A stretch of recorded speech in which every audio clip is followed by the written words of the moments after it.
Estamos iniciando uma semana tensa para os mercados, é disso que eu vou falar nesse vídeo. Vou atualizar a análise gráfica do Bitcoin, vou atualizar as notícias aí em termos de geopolítica e a perspectiva de como o que pode acontecer pode impactar o mercado e principalmente o Bitcoin e as criptomoedas. Também vou atualizar a análise de sentimento, comentar sobre os eventos macroeconômicos que vão acontecer na semana e falar aí a análise das principais altcoins. Mas antes de continuar, não deixe de se inscrever aqui no canal Criptográfico, ativar o sininho para receber as notificações, deixar o like para dar aquela força, deixar o seu comentário aí embaixo e também seguir lá no canal do Telegram, porque lá as novidades chegam rápido, beleza?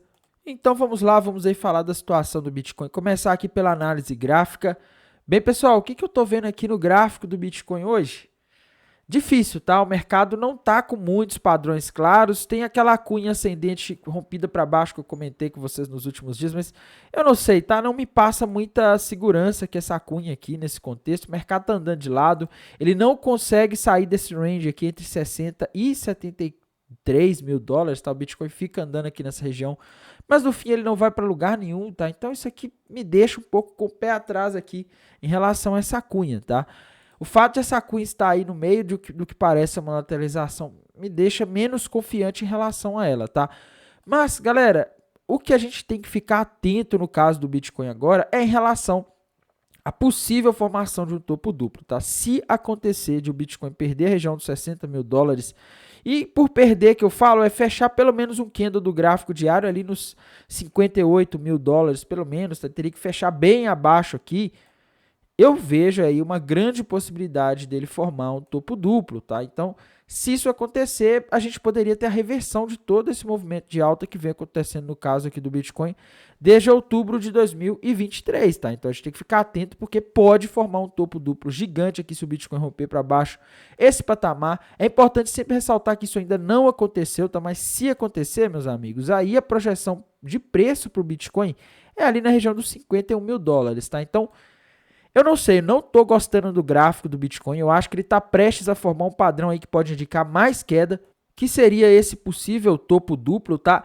E a gente não tem nesse momento nenhum padrão gráfico aqui, pelo menos no gráfico diário, indicando alta, tá? Então fica complicado, a gente não tem um padrão de continuação de alta, né? Quando a gente vai aqui para o gráfico de uma hora, o Bitcoin está subindo hoje, né? Mas assim, não tem nenhum padrão gráfico muito claro aqui para a gente olhar e falar, olha, isso aqui está indicando que ele vai a 70 e tantos mil dólares, que ele vai a 80 mil dólares. Agora não temos, tá? Então temos que tomar cuidado. A análise gráfica nos últimos dias ela está sendo pouco confiável, né? Haja vista aquele rompimento de triângulo que estava todo mundo aí falando uma semana atrás, né? Eu lembro que estava todo mundo falando, nossa, agora o Bitcoin vai a 84 mil dólares porque ele rompeu para cima aqui um triângulo simétrico ou uma flâmula e o alvo está lá nos 84 mil dólares, tá? E tá aí o rompimento de triângulo para cima para vocês verem o que aconteceu, tá? Eu avisei no domingo passado que isso aqui tinha grandes chances de ser uma armadilha, porque esse padrão triângulo simétrico, ele não é nem um pouco confiável e acabou acontecendo aí uma armadilha, tá? Quem entrou comprado ali no rompimento desse triângulo,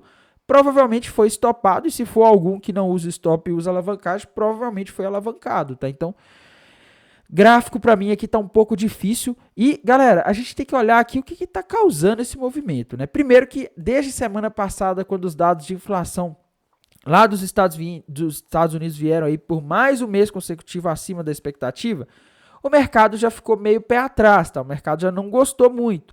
O Bitcoin estava até resiliente e ali por volta da sexta-feira começaram a sair de novo notícias de que o Irã poderia retalhar aquele ataque que Israel fez na quinta-feira da outra semana, tá? E acabou que aconteceu nesse final de semana, só que nesse momento o mercado americano estava fechado, né? E agora está abrindo aqui os futuros do SP500 que por enquanto estão subindo. E na minha visão, galera, o fato de o mercado estar abrindo calmo, o petróleo ele não está subindo forte nessa abertura aqui do pré-mercado, né? Eu acho que isso tudo tem a ver com o desenrolar da situação. Isso porque o ataque, apesar ali de a gente ter visto ali várias imagens de vários mísseis voando ali sobre os céus de Israel, ele não parece ter sido aí ele não conseguiu atingir ali, causar vítimas, pelo menos o que as notícias falam, tá?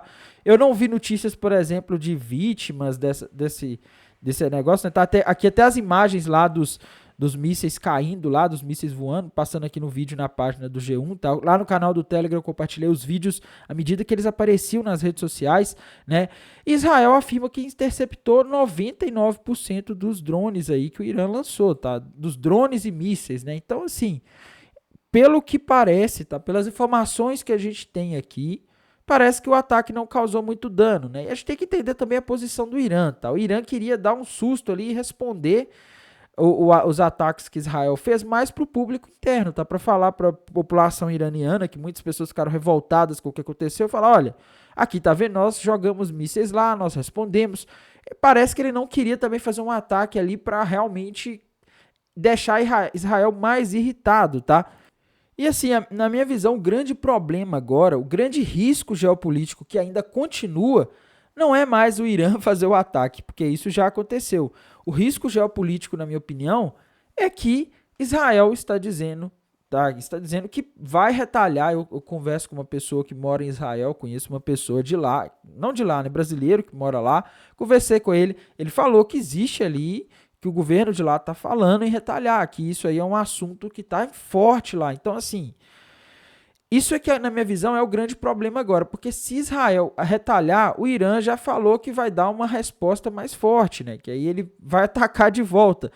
E assim, isso é complicado, porque a gente está falando de dois países aí que são militarmente fortes, né? O Israel é uma potência nuclear e o Irã também não é um país fraco, não. Então, é um país grande, é um país que tem que investe muito em mísseis e coisas do tipo, né? Então, assim, o que poderia acontecer caso aí Israel retalhe, o Irã retalha de novo, né? Aí Israel retalha de novo. E aí vira uma coisa que um fica retalhando o outro e vira uma guerra. E no caso aqui, dificilmente seria uma guerra dessas convencionais que a gente vê por aí, tá? Provavelmente seria uma guerra de mísseis, né? Um jogando míssel no outro.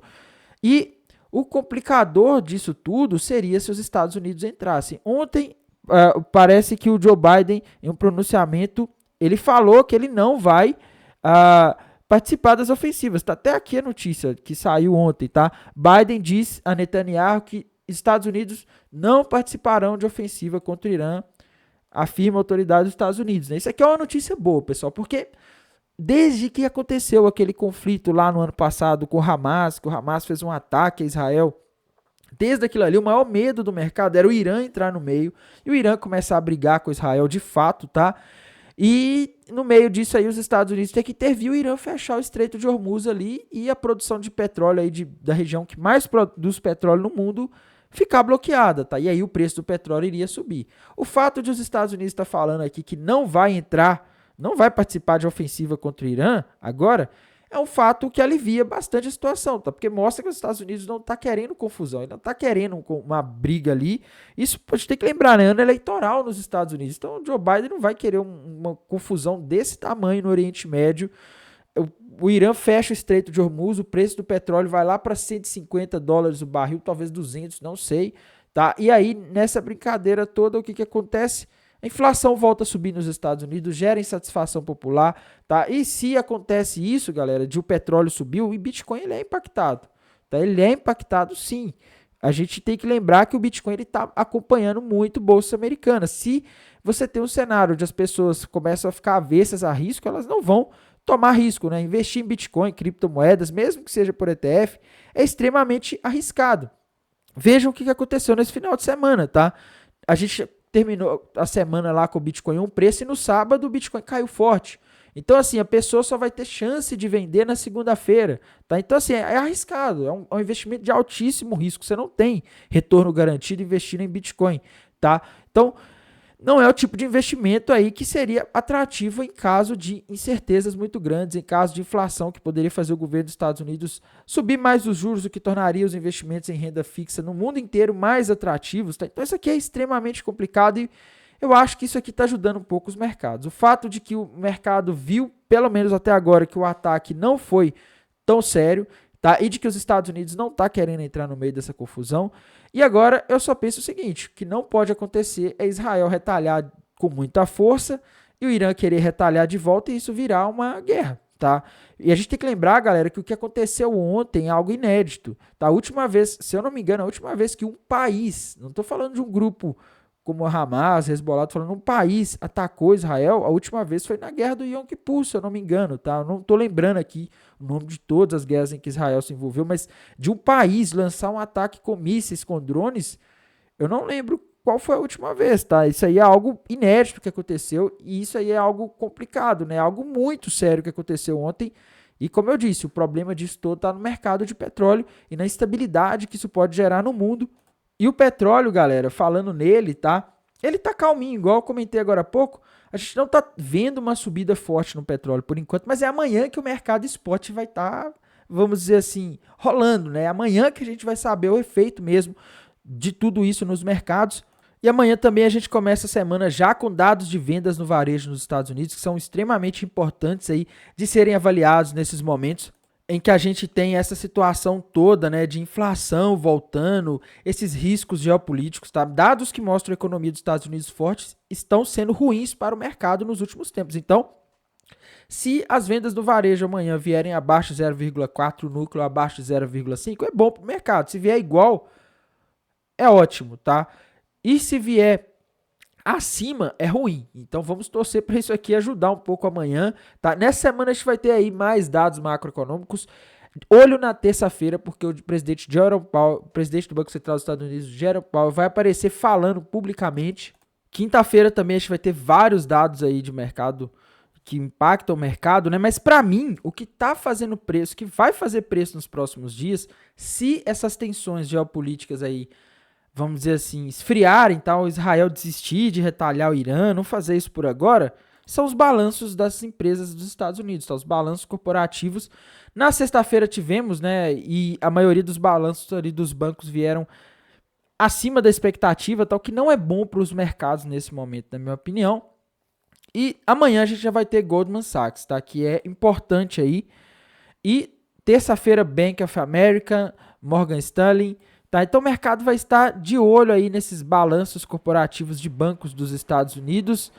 Na quinta-feira a gente tem Netflix, tá? O mercado sempre está de olho aí em Netflix. E é isso, galera. Eu acho que isso daqui vai impactar a semana aí, vai fazer preço nos mercados durante a semana. E geralmente quando algum balanço sai, ele costuma movimentar o mercado. E aqui no TRDR, na análise de sentimento, a gente vê que o Open Interest não está subindo muito, tá? Essa queda de ontem aí, com essa notícia ali de ataque do Irã, ela provocou uma queda forte no mercado e também provocou uma queda forte aqui na quantidade de posições em abertas lá dentro da Binance, tá? Então, o Open Interest caiu bastante. Quanto mais o Open Interest cai, mais o mercado tende a ficar lateral, tá? Porque o pessoal é liquidado e muitas pessoas aí que foram liquidadas, muitas vezes elas podem ficar com medo de entrar de novo, tá? Então, o mercado ele tende a ficar aí nesse marasmo. É lógico, se não acontecer nada, tá? E a gente tem que aguardar e ver aqui quanto que o Open Interest vai subir, mas o importante é, estão ficando mais pessoas apostando na alta do que na queda no mercado, tá? Então, quando você tem mais pessoas apostando na alta, quer dizer que você ainda tem um pouco mais de liquidez abaixo, pelo menos dentro da Binance Futures, tá? O long short rate não está tão alto, mas no ponto em que ele está aqui, não é um bom sinal, tá? Aqui no Liquidation Rate Map de 7 dias, a gente vê algo interessante, tá? O Bitcoin simplesmente consumiu toda a liquidez que estava abaixo aí nos últimos dias, tá? E agora, aparentemente, o ponto em que tem mais liquidez para o Bitcoin é lá na região dos 72 mil dólares, viu? Só que não tem tanta liquidez acima também não, tá? A gente vê que essa queda do Open Interest aí de ontem, ela deixou o mapa de calor aqui quase que azul, né? Porque geralmente os pontos verdes e amarelos é onde tem mais liquidez. A gente não tá vendo tanta liquidez aqui em volta, não. Abaixo tem um pool de liquidez lá nos 56 mil dólares, mas bem fraquinho, tá? Então, assim, eu acho que o Bitcoin vai ter que andar de lado uns dias para formar liquidez aqui e a gente poder ver movimentos aí ligados às baleias jogando o mercado contra sardinhas, tá? Porque nesse momento a gente não está tendo isso, pelo menos na minha visão, tá? O mapa de calor aqui tá sem sinais muito claros, porque a liquidez que está acima aqui, eu não sei se ela justifica o movimento aí forte do Bitcoin, então eu acho que tudo depende. A gente teve aí a semana passada a semana com maior queda para o SP500 nos últimos dias, então vamos supor que essa tensão toda passa, o SP500 sobe, aí beleza, a chance do Bitcoin lá no 72 de novo é grande, tá? Mas se isso não acontecer, a gente fica nesse impasse, tá? E a situação aqui das altcoins também não tá muito legal, tá? E o caso das altcoins eu acho mais complicado, porque o Bitcoin, por exemplo, ele não rompeu o topo duplo para baixo, né? Enquanto que as altcoins nos últimos dias romperam vários padrões aí para baixo. E a Ethereum, por exemplo, rompeu para baixo uma bandeira de baixo com alvo lá nos $2.500, tá? Então o gráfico da Ethereum tá dizendo que ainda tem espaço para ela cair mais, tá? Indo aqui para o gráfico de 1 hora, não tem nenhum sinal claro de alta para Ethereum, tá? Então a gente segue aí com esses sinais de possível queda. Temos também aí a ADA Cardano, né, que é uma criptomoeda que todo mundo sempre quer saber o que está acontecendo com ela, para onde que ela vai. E para a ADA Cardano, galera, ela bateu o alvo daquela bandeira de baixo que ela tinha formado nos últimos dias. E ela está numa situação parecida com o Bitcoin. Ela está em cima de um suporte e a ADA Cardano não pode, em hipótese alguma, perder os 44 centavos de dólar. Senão ela vai formar um topo duplo com alvo lá nos 29 centavos de dólar. Tá? Então, olho na Cardano porque o gráfico dela não está sendo um dos mais bonitos que existem no mercado atualmente. Tá? Então, a situação da Cardano é essa. Outra criptomoeda aí que a gente não pode deixar de comentar, a BNB, tá? A BNB, opa, fui no gráfico errado aqui. A BNB, no dia de ontem, com aquele movimento, ela rompeu para baixo uma cunha ascendente, parecida até com a que o Bitcoin tinha, tá? E o alvo dessa cunha ascendente para o BNB tá ali na região dos $450. Então, assim, o gráfico tá dizendo que ela pode cair mais, tá? Aqui no gráfico de 1 hora, sem nenhum padrão novo, tá? Mas ainda vejo, galera, no gráfico das altcoins, sinais de queda. Os gráficos aqui estão dizendo que a coisa não tá boa. Se a Ethereum tá com sinais ali de que ela ainda não chegou no alvo do padrão gráfico que ela fez, então é sinal que as outras altcoins podem cair, porque geralmente quando a Ethereum cai, a maioria das altcoins tendem a acompanhar a queda, tá? Então é algo para ficar de olho. Outra criptomoeda aí, a Solana, né? Solana, galera, já bateu o alvo daquele topo duplo que a gente vinha falando nos últimos dias, tá? Por enquanto não tem padrões gráficos novos aí na Solana, então a gente fica aí no aguardo da formação de algum, tá? A gente pode até falar aqui que ela formou algum outro padrão aqui, um ombro, cabeça, ombro invertido numa hora, mas não tá muito bonito não, tá? Então, assim, Solana agora está numa região de suporte, essa região aqui dos $126 é suporte. Se romper ela para baixo, o próximo suporte está ali na região dos 100, tá? Então, essa aí é a situação da Solana. Outra criptomoeda aí que a gente não pode deixar de falar é a Matic, né? Matic está com uma situação aí que ela já chegou no alvo daquele ombro, cabeça, ombro que a gente comentou nos últimos dias. E vejam, pessoal, ela chegou bem no alvo do ombro, cabeça, ombro, tá? Olha como que o pessoal fala que a análise gráfica não funciona, né? Mas olha aqui, tá? Bateu exatamente no alvo. Ela tava demorando, tava precisando acontecer alguma coisa aí pro mercado fazer ela ir, mas ela foi, tá? Foi um pouco abaixo? Sim, tá normal. Quando o mercado tá em pânico igual estava ontem, é normal você ver as moedas caindo um pouco abaixo do alvo das figuras que elas fazem. E também, em alguns momentos, é muito comum você ver o ativo não bater no alvo. Tá? Ele vai perto, mas não bate. E aí a gente considera na análise gráfica que ele já bateu, tá? Outra criptomoeda aí que a gente não pode deixar de comentar, a XRP. Tá? A XRP, o que está acontecendo com ela aqui? Vamos ver. Sem padrões gráficos por enquanto, tá? O gráfico da XRP tá um gráfico bem confuso, bem difícil, né? Daquelas que eu vinha comentando nas últimas semanas aí, que eu fiz algumas operações GRT, eu já saí dela, tá? Já tem uns dias aí, com essa situação aí do topo duplo. Agora ela tá na região de suporte, não pode perder esse suporte. Outra criptomoeda aqui, FTM, tá? FTM também vem forte aí nos últimos dias. FTM rompeu para baixo aquele ombro, cabeça, ombro que eu comentei com vocês. O alvo para ela tá na região dos 44 centavos de dólar, tá? Se amanhã o mercado amanhecer de bom humor, bolsas americanas subir, Bitcoin subir, talvez ela desista aí dessa trajetória, tá? Mas no geral, se olharmos só o gráfico dela aqui, tá indicando que ela pode cair mais, tá? Em geral, os gráficos das altcoins não estão muito bonitos, galera.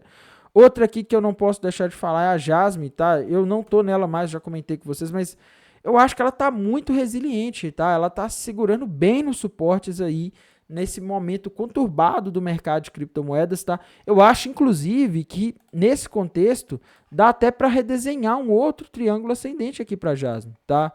Então, assim, a Jasmine tá conseguindo se manter, tá conseguindo se segurar. Eu penso o seguinte, na hora que o mercado ficar mais estável, que ainda não tá, né? A gente tem muita incerteza agora, mas na hora que o mercado voltar àquela euforia que a gente tinha aí algumas semanas atrás, eu tenho certeza que a Jasmine, certeza é forte demais para falar no mercado, né, galera? Mas eu tenho convicção de que a Jasmine dobra de valor, tá? Então, a moeda aí que tá com gráfico mostrando força, tá? Outra moeda que eu adoro aí é a XRD, a Radix, né? Ela rompeu para baixo o ombro, cabeça, ombro e ainda não bateu o alvo, tá? Ela chegou ali nos 5 centavos de dólar, o alvo tá lá em 4,5, tá? Aí, sinceramente, eu acho que num cenário aí de panic sell do mercado aí das altcoins, se a Ethereum cair um pouco mais aí, dá para comprar Radix em 4 centavos e talvez até abaixo, tá? Então, essa é a situação que eu estou vendo aqui para Radix. No mais, pessoal, desejo a todos aí uma excelente semana. Vou manter vocês atualizados aqui pelo canal no YouTube, lá pelo canal no Telegram.